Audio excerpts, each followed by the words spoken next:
శ్రోతలకు కథాలహరికి స్వాగతం. ఈరోజు మీ ముందుకు తీసుకురాబోయేది తెనాలి రామలింగడి కథ. ఓసారి కృష్ణదేవరాయలు పక్క ఊర్లో జరిగే వేడుకకు బయలుదేరాడు. దారిలో కాలక్షేపంగా ఉంటుందని రామలింగడిని వెంట పెట్టుకుని వెళ్లారు. రామలింగడు రంగు వెలిసి కాస్త చిరుగు పట్టిన తలపాగా ధరించాడు.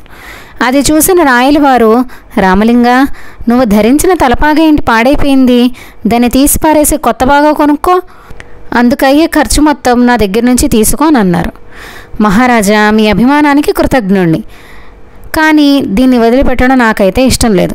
పైగా ఈ తలపాగాతో నేను చేసే ఏ పనైనా మీ తలపాగాతో చేయలేరు, కావాల్సొస్తే పందెం వేస్తారా అని అన్నాడు రామలింగుడు. అతని మాటలు రాయల వారికి ఎంతో ఆశ్చర్యాన్ని కలిగించాయి. వెంటనే, నువ్వు చెప్పింది నిజమని రుజువు చేస్తే నీకు 100 బంగారు నాణాలు బహుమతిగా ఇస్తా అని అన్నారు. ఈలోగా ఒక వంతెన వచ్చింది. రామలింగుడు వంతెన రాగానే తన తలపాగా తీసి నదీ ప్రవాహంలోకి విసిరేశాడు.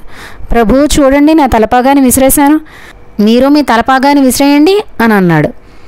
రామలింగుడు మాటలు వెనుక ఉన్న అంతరార్థం అప్పుడు రాయల వారికి బోధపడింది. నిజమే, రత్నాభరణాలతో కూడిన నా తలపాగాని నేను నీలా విసిరేయలేను, పందెంలో నువ్వే గెలిచావు, నీకు బహుమతి ఇవ్వాల్సిందే అని అన్నారు రాయలవారు.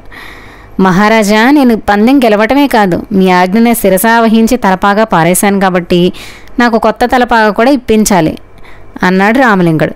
రామలింగ, నువ్వు చాలా తెలివైన వాడివి, అలాగే కానివో అన్నారు రాయలవారు నవ్వుతూ. ఈ రోజుకి కథతో ముగిద్దామండి. తిరిగి ఇంకొక కథతో కలుద్దాం.